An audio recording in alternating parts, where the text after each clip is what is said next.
Página 170. Esqueci o centro? Página 170. Você tinha acabado de você usar isso. Não, ainda não. Nós vamos ter essa aula mais a próxima, aí a gente encerra, né? Vamos fazer aqui uma leitura na Bíblia, né? Na Bíblia a gente já consegue aí estar lendo em Colossenses, capítulo de número 2. Primeiro é Colossenses? É Colossenses, né? Colossenses é só um livro só. Isso. Então, Colossenses, capítulo de número 2. Eu vou ler em duas versões aqui, só para a gente fazer uma comparação. Porque uma traz assim uma explicação bem melhor, né, do que a outra. Colossenses, capítulo 2, versículos de número 18, versículo de 19. 18 e 19. 2, 18 e 19. Isso. E aí depois a gente faz uma leitura aqui no livro e depois nós retornamos para a Bíblia. Então bora lá. Colossenses, capítulo de número 2, versículo de número 18, verso de número 19. Repetindo para os irmãos não esquecerem, Colossenses 2, 18 e 19. Diz assim, meus amados: ninguém vos domine a seu bel prazer, com pretexto de humildade e culto dos anjos, metendo-se em coisas que não viu, estando de balde inchado na sua carnal compreensão, e não ligado à cabeça, da qual todo o corpo, provido e organizado pelas juntas e ligaduras, vai crescendo em aumento de Deus. Essa versão ela tem umas palavras meio complicadas, né? Então é por isso que eu decidi pegar uma outra aqui, ó. Comparem agora com a leitura que nós fizemos com essa que eu vou fazer, só para que vocês possam, tá? És tu, né? Só para que a gente possa compreender aqui a mensagem. Então eu vou ler na mensagem, a versão é a mensagem, tá? Olha só como está bem diferente, como traz uma explicação para a gente que vai esclarecer. Não tolerem os que tentam governar a vida de vocês, exigindo reverência e insistindo em que vocês se ajuntem a eles em obsessão por anjos e visões. É tudo conversa fiada, diz aqui o texto. Eles não têm nenhum contato com a fonte da vida, Cristo, que nos reúne a todos numa única peça, e seu fôlego e seu sangue passam através de nós. Ele é a cabeça e nós o corpo. Só teremos um crescimento saudável em Deus se Ele nos nutrir. Não trouxe uma explicação bem melhor, irmãos, do texto aqui? Então, o livro de Colossenses, a carta de Colossenses de Paulo, nesse texto aqui, ele vem dizendo, aliás, desde o verso 1, tá? Então, desde o verso 1 não, desde o verso 4, a gente vai vendo que Paulo ele está instruindo então esses irmãos para que eles tomem cuidado a respeito dessas doutrinas, desses ensinamentos. Irmãos, falar sobre os anjos, existe muito exagero, muita bobagem que é falado nas igrejas, não é? Mas coisas assim, para nós é absurdo, mas a gente fica impressionado, inclusive, como que as pessoas acreditam, né? Em tanta besteira, em tanta coisa que não tem nada a ver. Na verdade, existe uma explicação por conta dessa cultura que a gente vive, que é uma cultura onde as pessoas elas são muito supersticiosas, né? Aquele negócio lá de não passe debaixo da escada, o gato preto cruzou, né? Isso, tem essa superstição muito forte, né? Na nossa cultura. Figa. Quem tinha mais? Pé de coelho. Eu tinha um chaveiro no pé de coelho. Era para ver se. Trevo de 5 pontas. Não, se pé de coelho desse sorte, o coelho não perdia a perna. Tem 4, a pessoa, então já é uma evidência que o pé de coelho não dá. Trevo de 3, de 4, de 5. Tem que ser de 5, né? De 4, de 3 já não dá sorte, não. Então, essas. E fora as mandingas, fora tudo, né? Então, assim, é uma cultura que a gente tem. E... Na verdade, né, professor, portanto, tudo isso é uma deformidade, né? É. 25 pontos, por exemplo, é uma coisa que nasceu ali por acaso, né? O coelho perdeu o pé dele. Então, assim, são coisas, são superstições, né? Na verdade, irmãos, é essa ideia de que alguma coisa vai ter um efeito no mundo espiritual, alguma coisa vai dar errado se não fizer isso, se fizer aquilo. é espada de São Jorge. Eu fui um dia, eu estava com um grupo de irmãos de visitação e eu me lembro que nós fomos na casa de uma pessoa e aí tinha lá na sala uma espada de São Jorge, sabe aquela planta, né? Uma espada mesmo. Minha mãe mentiu, mas não vendia. Isso aí, então servia para dar uma pisa nos meninos rebeldes. Mas aí a irmã, eu lembro, uma irmã que estava conosco, falou, não, porque tem que orar e tem que jogar fora esse negócio e tal. Quer dizer, irmãos, são superstições, né? Biblicamente essas coisas não fazem sentido. Então nessa cultura, nessa mentalidade de que as pessoas são supersticiosas, essa questão do místico atrai muito, né? Por conta até das religiões que nós temos no nosso país, que é o catolicismo, são as religiões afro e a religião dos índios. Então essas três religiões a gente chama de são as matrizes, elas são as principais fontes da religiosidade do brasileiro. Tanto é que a maioria de nós viemos ou do catolicismo ou das religiões afro, né? Umbanda, Quimbanda, Candomblé, Espiritismo, essa coisa assim. Poucos de nós viemos dos índios, porque é mais mesmo a etnia, a grande maioria, né? Então assim, se você pega o catolicismo no Brasil, por exemplo, não é um catolicismo igual na Europa, na Itália, onde é o berço do catolicismo. Aqui o catolicismo ele se misturou com o espiritismo, na verdade. Então você tem as baianas lá na Bahia lavando a escadaria lá do Senhor do Bonfim e tal. Então na verdade é um catolicismo misturado, né? E você vê elementos do espiritismo no catolicismo. E tudo isso, então, quando as pessoas vêm para o Evangelho, quando as pessoas aceitam a Cristo, elas vêm com todas essas crendices, com todas essas ideias que elas abraçaram lá na religião. E isso precisa ser trabalhado. É por isso que o discipulado é importante, é por isso que a instrução é importante, é por isso que o reaprendizado precisa a igreja trabalhar mais nisso. Porque as pessoas, é só pegar o exemplo de nós. Nós não viemos já com ideia de Deus, assim, um monte de coisa errada?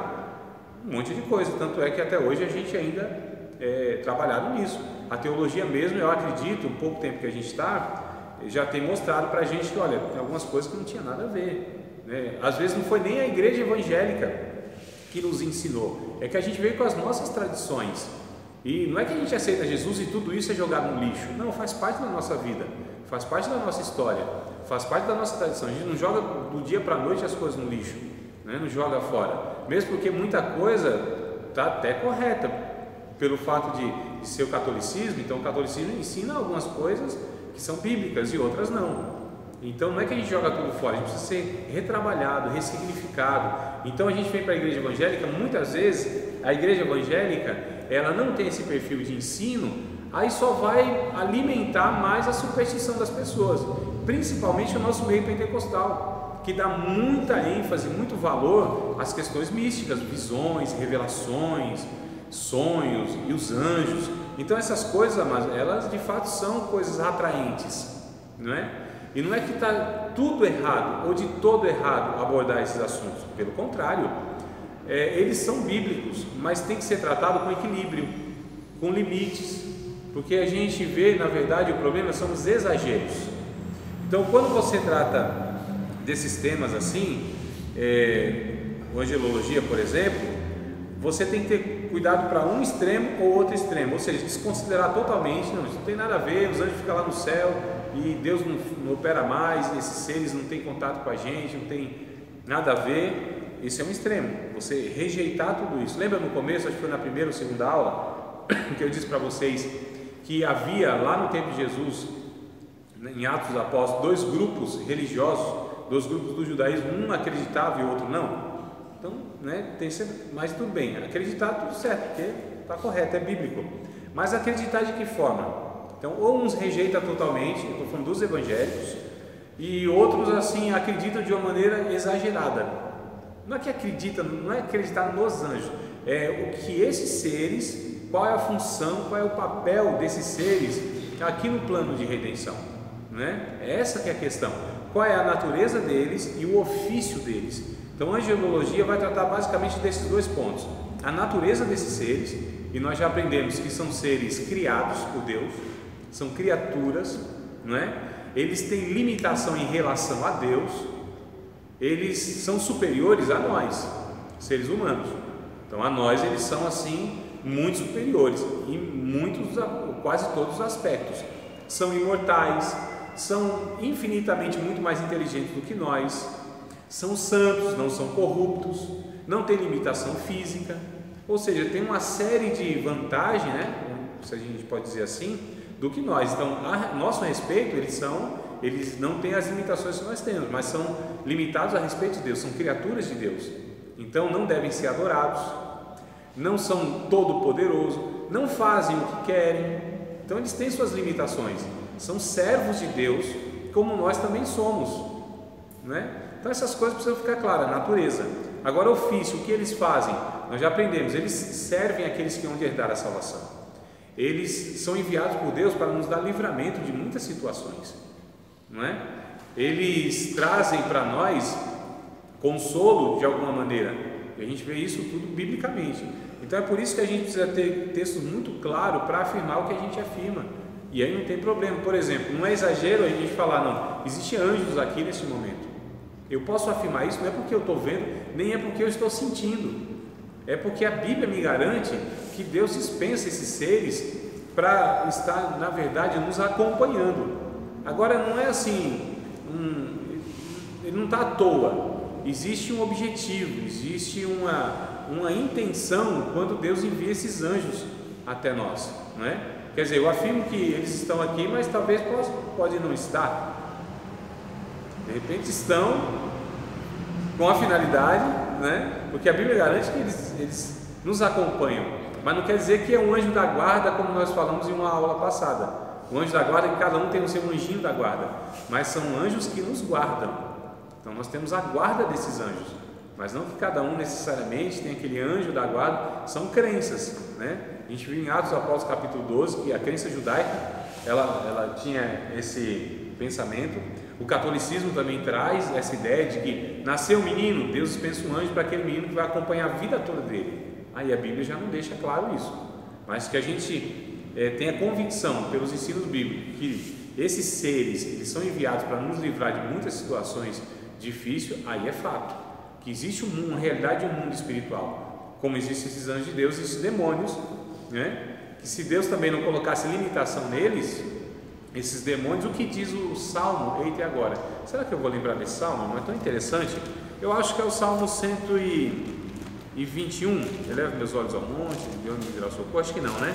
Aquele que diz o seguinte, vê se vocês me ajudam aí, lembram? Se não fora o Senhor que estivesse ao nosso lado, ora diga Israel, se não for o Senhor que estivesse ao nosso lado, então o inimigo teria nos engolido vivo. Vocês lembram desse Salmo? Já ouviram? Já? Não? Sim ou não?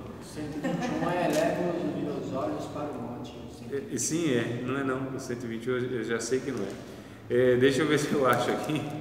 Vocês nunca ouviram não leram, ouviram esse salmo? Calma aí que eu acho agora, em nome de Jesus, tem que achar, não é possível? O número? Ele diz assim, ora diga a Israel, 137 irmãos, 137. 137. Não. Eu acho que vou passar a aula toda aqui, eu não vou achar. Rapaz, me fugiu da mente. Mas é exatamente isso que eu recitei para vocês, tá? Então o mais importante eu fiz, que é recitar o salmo, né? Aqui a referência eu tento achar aqui no intervalo, tá? E aí eu passo para vocês. Mas exatamente nos diz isso, né? Se não fosse o Senhor que estivesse ao nosso lado, então o inimigo aí, Satanás e os demônios, né? Ele teria engolido cada um de nós vivos, e essa seria a realidade. O que eu quero dizer para vocês, com essa passagem e com outras mais, é que se nós não tivéssemos a proteção de Deus, a guarda de Deus, de alguma maneira, nós já seríamos por esses seres, os demônios, eu estou dizendo, porque não tem como a gente falar de um sem falar do outro. Bom, pois eu acho que senão eu vou me desconcentrar e não vou conseguir desenvolver aqui o pensamento. E depois vocês acham aí também, tá? Senão vocês não conseguem prestar atenção aqui. Se não fosse os seres celestiais, a gente viu isso. Eu estou fazendo a recapitulação de um bocado de coisa que eu já falei, né? Por exemplo, lá de Daniel, onde o anjo é enviado e demônios tentam barrar lá o Gabriel, que a gente já viu, né? Que é um anjo específico. A gente percebe lá em Apocalipse capítulo 12, onde houve uma batalha, Satanás, o arcanjo Miguel e seus anjos, com Satanás e os seus demônios. Então é uma realidade bíblica essa questão da batalha espiritual. O problema, como eu disse, são exagero dessas coisas. Então vê demônio em tudo quanto é lugar, vê anjo em tudo quanto é lugar, né? Bateu a porta, o vento soprou, foi o anjo, ou foi o cão, né? Dependendo da situação, vai saber. Se estiver em casa, de repente, a pessoa meio tribulada, bateu a porta, como fala, a porta do armário, então, é o cão, você sai expulsando e tal. Então, irmão, não tem essas questões? Não sei se vocês já passaram uma situação assim. Mas a gente percebe esse exagero, gente que vê demônio em tudo, vê anjo em tudo que acontece ou foi o anjo. Não tem como a gente precisar dessas coisas. É uma realidade, mas se a gente cair nesse negócio, tudo é o anjo, tem um irmão que faz até um bocado de tempo que eu não vejo, mas não todas as vezes sem exagero. Ele chegava para conversar comigo e ele falava sério. Ele falou, não, tem um anjo de Deus aqui, ó. Aquele negócio assim, aquele mistério, né? Eu ficava tal, aquele negócio assim. Rapaz, eu falei, não é possível.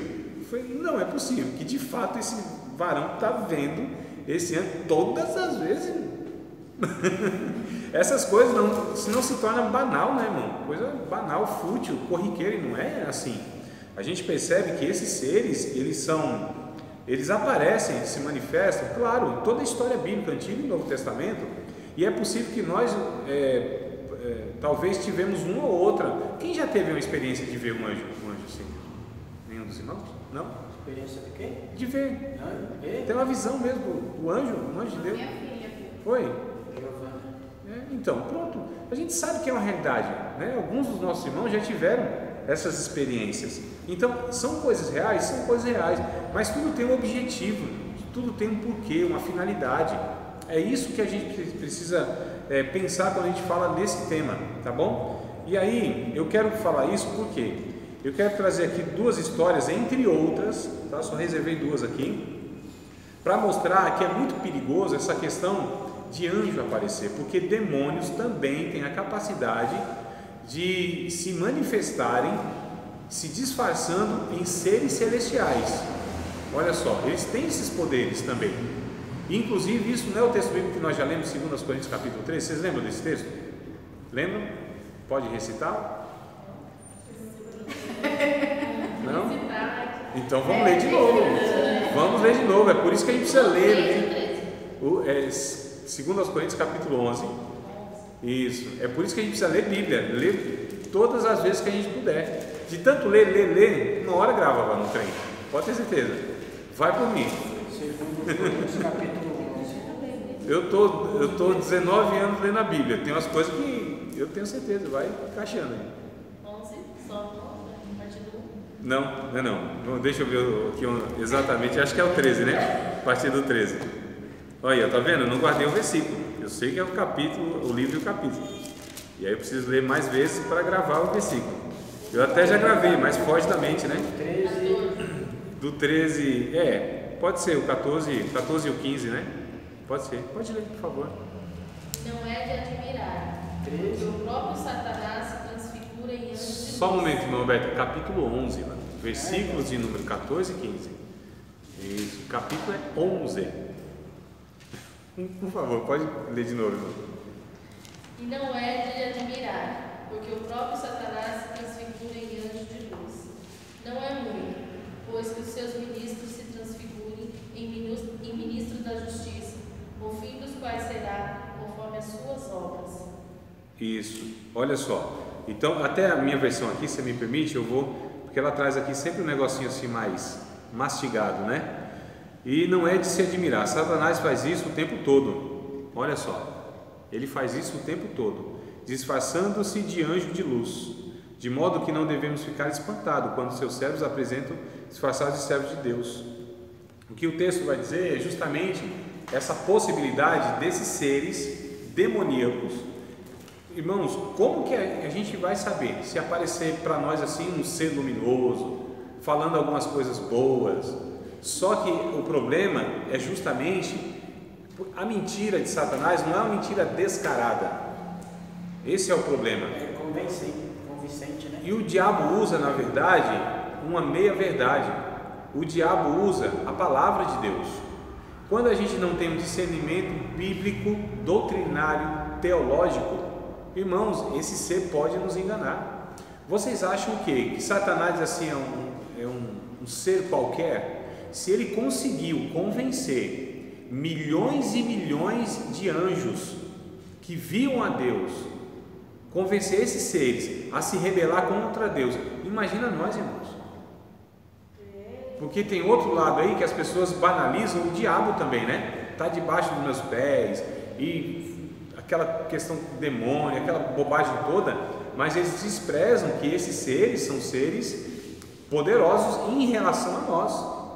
Nós só não tememos demônio nenhum porque nós confiamos no sacrifício de Cristo, porque maior é o que habita em nós, que é o próprio Deus, é o Espírito Santo, porque nós recorremos à autoridade do nosso Senhor, que é soberano sobre eles, inclusive, que é o próprio Cristo, a autoridade do nome de Jesus. Mas nós não confiamos em nós, eu não confio em mim, porque o que tem de engano gerado pelo diabo aí, e justamente as religiões, muitas delas nasceram justamente pela aparição de anjos, que é o que eu anotei aqui, ó. Mais ou menos no ano 500, Mohamed, que era um pastor de cabras, ele estava andando pelo deserto e uma cabra se perdeu, entrou dentro de uma caverna, ele foi lá buscar, apareceu um anjo lá, entre aspas, era um anjo, nós sabemos que é um demônio, né? Mas apareceu lá um anjo, um ser lá se apresentou para ele como um anjo e disse que haveria agora ter uma nova revelação, que inclusive seria o próprio Alcorão. E aí o que surge? Surge o islamismo, que é uma das maiores religiões do mundo. Quantos milhões de pessoas estão sendo levadas para o inferno por conta de um engano que começou numa aparição de anjo lá no ano 500 mais ou menos. 1820, Joseph Smith, ele recebe a visitação de um anjo. Ele estava lá na casa dele, apareceu um anjo lá, um anjo disse o nome dele que era Moroni, e diz para ele assim, ó, tem uma nova revelação de Deus, é a última revelação de Deus para a humanidade, e Deus se escolheu e entregou para ele, pelo menos é o que ele diz, né? Umas lâminas de ouro, escrito lá então as doutrinas que ele começa a escrever, que são os mormons. Os mormons. Então olha só, outra religião também que tem arrastado multidões aí para o inferno por conta do engano. Mas se infeta a mão com álcool. Você pega ele dá tá. assim, aí ele lava a mão com álcool. Bom, isso aí é uma coisa até de menos. O pior, amados, é justamente esse engano, mas a gente percebe como que isso começou. Essas duas aqui que eu dei exemplo, entre outras que tem mais aí, pela história fora. Começou com essas supostas aparições de anjo, com essas supostas revelações de Deus por meio desses seres celestiais, onde esses homens, eles acreditaram, levaram isso à frente e, para nosso espanto, milhões de pessoas seguem isso. E o que Paulo diz em Gálatas, capítulo 1? Vamos ler o texto? Gálatas, capítulo 1, um pouquinho para frente aí onde a gente estava, né? A gente estava em 2 Coríntios, o livro do lado. Capítulo 1, verso de número 1 até o 9. Quem achar e puder ler, por favor, já faça isso rapidinho para a gente ganhar tempo. Gálatas. Capítulo 1, versículo 6 ao 9.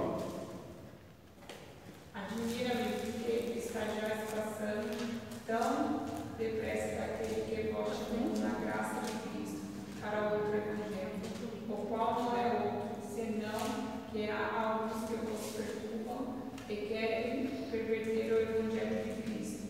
Mas, ainda que vós, o mesmo anjo vindo do céu, vos pregue o evangelho, que além do que vós temos pregado, seja amado. Assim como já dissemos e agora repito, se algum vós prega o evangelho que vá além daquele que recebesse, seja anátema. Isso é amaldiçoado, né? A palavra anátema, capítulo 1, verso 6 ao 9, o texto que foi lido. Então, irmãos, olha só, o apóstolo Paulo está advertindo que se vier qualquer ser celestial, qualquer ser supostamente um anjo de Deus, porque um anjo de Deus, claro que jamais vai fazer isso. Anjos de Deus jamais vão falar algo que nos desvie, tá certo? Jamais vai trazer, porque os anjos, eles não fazem o que eles querem, bem entendem. Eles vêm trazendo mensagens de Deus, e Deus jamais vai enviar um anjo para transmitir uma mensagem que vai contradizer a própria Bíblia. Isso é impossível de acontecer, impossível, não tem possibilidade nenhuma de acontecer, senão Deus entra em contradição.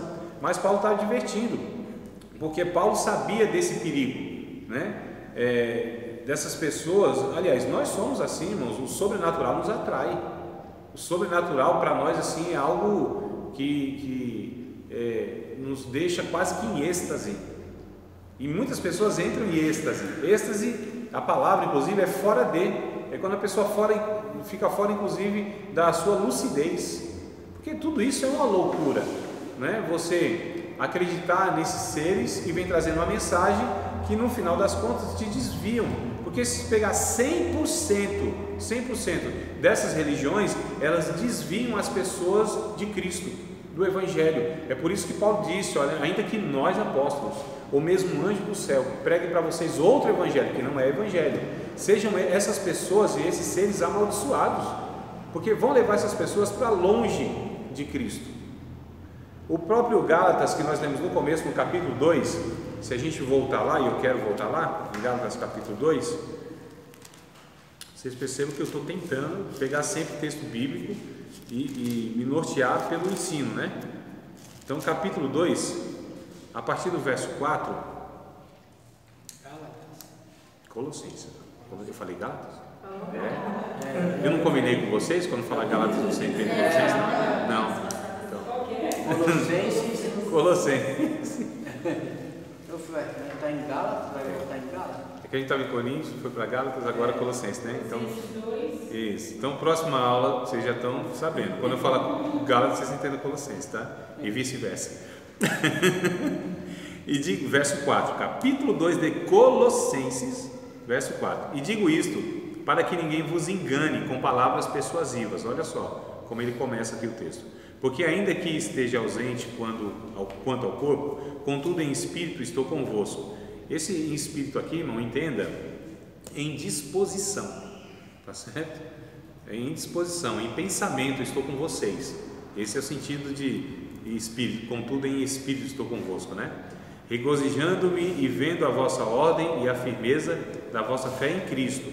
Como, pois, recebestes o Senhor Jesus Cristo, assim também andai nele, arraigados, né? Enraizados e edificados nele e confirmados na fé, assim como fossem ensinados, crescendo em ação de graças, tendo cuidado que ninguém vos faça presa sua por meio de filosofias e vãs sutilezas. Olha só, então ensinamento sutil, que não é aquela heresia braba, pesada, ó, a gente tem que adorar o cão agora, não é isso. Não é isso que Paulo se preocupa, não é dessa mentira descarada, são essas meia-verdades, né, que são usadas como doutrina para ir afastando as pessoas de Cristo. Então ele alerta aqui, ó, por meio de filosofias e vãs sutilezas, segundo a tradição dos homens, segundo os rudimentos do mundo, e não segundo Cristo, porque nele, em Cristo, né, habita corporalmente toda a plenitude da divindade, e estáis perfeitos nele. Vocês perceberam quantas vezes aparece aqui Paulo dizendo, olha, nele, em Cristo, né? Nele, estáis arraigados nele, fostes ensinados nele, está em Cristo, crescer em Cristo. Vocês podem perceber aqui, não nessa passagem só, em todo o ensino de Paulo, a ênfase, irmãos, é que todos nós possamos estar sempre presos a Cristo, sempre ligados a Cristo, sempre ouvindo o que Cristo deixou como seu ensino através dos evangelhos e através dos ensinos dos apóstolos, que de fato é o ensino de Cristo. Então tudo o que nos faz nos afastar de Cristo, o que não põe Cristo no centro, pode ter certeza que isso não provém de Deus. É um bom critério para usar, né? Então nenhum ensinamento nos afastou de Cristo. A gente jamais pode, por mais que seja, não, isso aqui é de Deus, não tem como não ser de Deus. Olha, aconteceu um milagre, olha, isso aqui deu certo mesmo, olha, não é que o negócio funciona.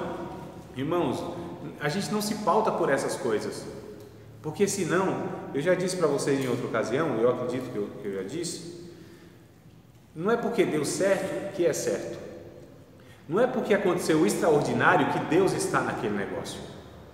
Vocês lembram de João capítulo 5? Eu parei aqui no verso 10, eu vou voltar nele, tá? Vou até deixar a caneta aqui, ó. Volto aí. Vocês lembram do capítulo 5 de João, Evangelho de João? Aquela passagem famosa, onde tem os paralíticos lá, e toda vez que a água é agitada, alguém cai lá e é curado? Né? Eu acho que é o verso de número 4, me parece, ou é o 3, deve ser o 4, que diz lá que, alguém pode ler? Capítulo 5, verso 4? Quando um anjo descia num certo tempo ao campo e agitava as águas, e o primeiro que ali descia, depois do movimento das águas, sarava de qualquer enfermidade que tivesse. Isso. Irmãos, esse texto aí, nós estudamos hermenêutica, não? Você explicou que não era um anjo, era um vento que entrava no Vocês lembram? e mexia a água, Isso. né? Então isso é uma descrição, esse texto escreveram como uma descrição daquilo que as pessoas pensavam. Então a gente precisa saber do que é um texto descritivo, ou seja, está narrando uma história, um acontecimento, e não é porque está narrando uma história, um acontecimento, que aquilo de fato é uma doutrina. Isso aí eu expliquei, eu acho que eu expliquei em hermenêutica, não sei se vocês lembram, faz tempo, né? Mas tranquilo. Não? Não? Ah, então a gente vai estudar. Porque geralmente é hermenêutica, por isso que eu perguntei. Eu expliquei em outra ocasião, então, não foi? Você explicou que muitos falavam que era um anjo, mas na verdade era um vento que descia sobre um. Isso, é. Não me lembro como. Nossa, hermenêutica é batia na água, mexia. A matéria hermenêutica que nos vai dar, na verdade, ferramenta para a gente lidar com a Bíblia. Né? Então, oi? Se está longe? Deixa eu ver. Não tá, porque aqui não é a última matéria? É a última matéria, então possivelmente o próximo livro já vai ter hermenêutica, né? Acredito que sim. E aí esses textos, aí eu explico tudo isso. Então eu expliquei foi em outra questão, em outra matéria. Mas vamos lá, só voltando aqui. Então aí na verdade era uma crença que se tinha que esse anjo ia lá e fazia isso, né? Mas na verdade era um vento. Tanto é que quando a gente pega as Bíblias originais, as foram escritas lá mesmo na língua original, muitas delas não tem essa passagem, tá certo? Mas isso aí a gente vai conversar depois, senão vai dar uma confusãozinha. Então não esqueça essa questão, assim, diga. Tem muita Bíblia falsa. Não é. Original? Não é que a Bíblia é falsa, irmão Valdemar. O que acontece? A gente vai ter uma matéria chamada bibliologia, que eu explico também isso. É mais bibliologia que eu explico. Por quê? Existem documentos, existem manuscritos, né? Manuscritos as Bíblias foram escritas à mão mesmo. Pelos apóstolos não existe mais. São cópias das cópias das cópias das cópias das cópias. Embora haja, por exemplo, essa questão, porque alguns chamados escribas, que eram os caras dos profissionais que faziam isso, que escreviam. Então alguns deles, eles colocaram um comentário ou outro, mas isso assim, meu irmão, uma ocasião ou outra. A gente está falando de 66 livros, não é de um livro só, de 66 livros. Nós estamos falando de 40 autores que escreveu a Bíblia. Nós estamos falando de um período de 1600 anos, 16 séculos, entre Gênesis e Apocalipse. Então assim, mesmo com, a gente chama de erro de copista, isso não são doutrinas que vão atrapalhar ou que vão colocar a Bíblia como tendo dúvida que ela é inspirada, entendeu? Eu não vou ter condição de te explicar tudo agora, porque tem a matéria que a gente vai falar isso. Agora, lógico, eu vou ter cuidado para mostrar para vocês, ó, por exemplo, quando a gente pega Gênesis lá no comecinho, não vou lembrar exatamente agora, acho que é capítulo 10, verso 4, alguma coisa assim. Se a gente pega o original, o hebraico, aí quando a gente pega a tradução para o português, por exemplo, está lá, fulano filho de Dodani, está lá. Aí você pega outra versão, né? Fulano filho de Todani, falou, então mudou. Mas quando a gente quando a gente estuda as línguas, irmãos, elas são dificílimas. Não é uma coisa simples traduzir Bíblia, não é um negócio facinho. São línguas assim riquíssimas, que a nossa língua, nem língua nenhum do mundo tem tanto significado e conceito como tem essas duas línguas, ou seja, o Antigo Testamento hebraico e o Novo Testamento grego, não tem como, elas são riquíssimas, elas são dificílimas. Só para vocês entenderem, o hebraico, o Antigo Testamento, é uma língua, a gente chama de consonantal. O que isso quer dizer? Elas não têm vogais. Pronuncie qualquer palavra aí sem vogal, qualquer um que vocês conhecem, qualquer um, escolha um aí, a mais simples, sem vogal, tira as vogais e aí pronuncie ela. Pronúncia. Amém, amém, amém tem. Então, aí se tirar. Então, qualquer um, irmão. Não dá, irmão. Não dá. Não dá. Não dá. Não, só para vocês entenderem aqui. Só para vocês entenderem. Olha. Não dá, amados. Não dá. É impossível. Não, veja bem, só para a gente entender. Eu não vou ter condição agora, mas depois eu vou explicar tudo isso aí e vocês vão compreender assim, nossa, a Bíblia é muito complexa na sua tradução. Então, quando a gente lá, que eu dei o exemplo de Gênesis capítulo 4, verso 10, capítulo 10, verso 4, eu acho que é isso aí. Então fala, nossa, mas tem lá um erro então? Não tem um erro. Irmãos, filho de Dodanim ou Todanim, primeiro que o Dalet, a letra lá, ela é muito parecida, mas muito parecida mesmo, tá certo? Então quem foi copiar, trocou a letra, só para vocês entenderem, trocou a letra, aí em vez de colocar Todanim, colocou Dodanim, mas isso não faz diferença nem para você nem para mim. Dodanim. É isso, né? Isso. Então o que eu quero dizer é o seguinte, é uma piadinha que não deu certo, tá bom. O que eu quero dizer, que diferença faz isso? Nenhuma. Então existe erro de copista na Bíblia? Existe. Agora existe erro doutrinário na Bíblia? Não existe. Existe erro de ensino na Bíblia? Não existe. Existe algum erro que vai comprometer a Bíblia, que ela é digna de crédito? Não existe, não tem. Não tem, irmãos. Tá certo? Mas eu não vou conseguir falar isso para vocês agora, que é uma matéria que a gente trabalha em 2 meses, eu não vou conseguir em 10 minutos. E essas mudanças, professor, de linguagem de Bíblia, atrapalha até mesmo para a gente. Não, para a gente facilita. Para a gente facilita. Não, sabe por quê? A falar João 5, aí eu estou lendo aqui e ela está lendo lá com outra versão. Ah, não, aí sim, mata não, claro. A gente na paulada. Não, atrapalha quando um grupo de pessoas está com várias versões. Mas essa variedade de versões, pelo contrário, ela nos ajuda a compreender. Porque o que uma versão não traz de uma palavra, por exemplo, a Maíra. Oi. A Maíra trouxe e leu para nós. Tá vendo só? Chega a sentir um arrepio agora, não foi? Que Não faz isso não, irmão. Não, mas ó, a professora tem discernimento, mano. Você acha, não? Tá vendo? Então não engana mais não. Por isso que eu já entrei lá e já identifiquei. Mas aí a Maíra leu para nós, qual foi o texto mesmo, meu Deus do céu? Que teve umas palavras, foi Gálatas, né? Anátema, teve outras lá. Teve outras palavras meio complicadinhas. Então eu falo, nossa, que coisa difícil, coisa sem sentido para nós, que não são palavras que a gente usa no dia a dia. Em hermenêutica a gente vê todas essas questões.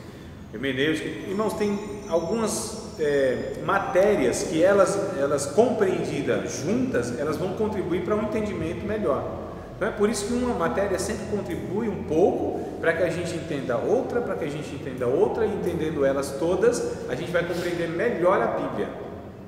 Não é uma tarefa fácil para ninguém, tá certo? É uma tarefa mesmo para quem tem desejo de aprender, para quem tem desejo de compreender a vontade de Deus. É por isso que nós temos nas igrejas que tem 100 pessoas, 10 fazendo teologia, né? Tem 50 pessoas, 4 querem fazer, 3 querem fazer, 500 pessoas, 20 no máximo. Então é uma realidade, porque não é fácil, é um investimento que se faz na vida, tem que ter perseverança, tem que estudar, tem que ler, tem que forçar a mente, tem que orar, tem que persistir, tem que quebrar a cabeça, sai fumaça da cabeça, soa o cérebro. Né? Então, isso ajuda também em não sermos enganados nas pregações, né? Irmãos, não tem jeito. Quer de fato ter uma vida de qualidade com Deus, quer de fato não ser levado, como diz que nós lemos aqui, eu estou tentando ler o capítulo 2 de Colossenses, ser levado como um menino em todo vento de doutrina, é preciso se dedicar, não tem jeito. Mas a maioria não quer, porque todo mundo quer uma facilidade na vida, irmãos. Essa geração que a gente vive, que não quer se esforçar para nada, tudo tem que ser imediato agora, irmãos, a vida não é assim em aspecto nenhum da vida. Nós sabemos, passamos dos 40, dos 50, sabe que o negócio não é fácil. A vida é constituída de processo. Um casamento, para ser harmonioso, nossa, muita luta, muito investimento, muita oração, muito exercício de perdão. Não é? Negócio, quer ter uma vida, quer conquistar coisa, uma casa própria, um carro razoável, irmão, ralou muito, trabalhou demais, administrou, né, adequadamente, se privou de algumas coisas. Quer ter uma vida espiritual abençoada, irmãos, dedicação diária. Eu tenho uma compreensão da Bíblia razoável. De uma hora para outra, você acha que isso veio? Você acha que veio porque ouviu um vídeo no YouTube? Não, amados. São horas e horas, anos e anos debruçado na Bíblia, com vários livros, ouvindo um bocado de gente, pensando. Diga, meu amado. Então, por exemplo, se eu quero chegar nesse ponto que você está falando, se eu chegar em casa, então eu tenho que esquecer novela, a Fazenda, não é não? Meu irmão. E não só isso, né? Porque você está assim, além de começar a vir coisa na sua cabeça, você esquece o que você aprendeu aqui. E não é não, assim? Isso, e não só isso, meu irmão. Nós precisamos, amados, saber que em tudo na vida, você quer ser uma pessoa razoavelmente boa naquilo que faz, é preciso dedicação. Em que? Fala em que a gente faz, que a gente exerce como profissão. Que se você é bom naquilo, você teve dedicação naquilo. Aquilo te custou muito tempo, estudo, você investiu dinheiro, você investiu tempo, você teve pessoas que te ajudou, você se esforçou. Não tem jeito, amados, na vida, meus filhos são bem educados, bem criados. Você acha que foi fácil? Né? Vocês têm um filho só? 2? Quantos? 3? 5? Aleluia! Não é. Nossa, eu vou pro intervalo depois disso.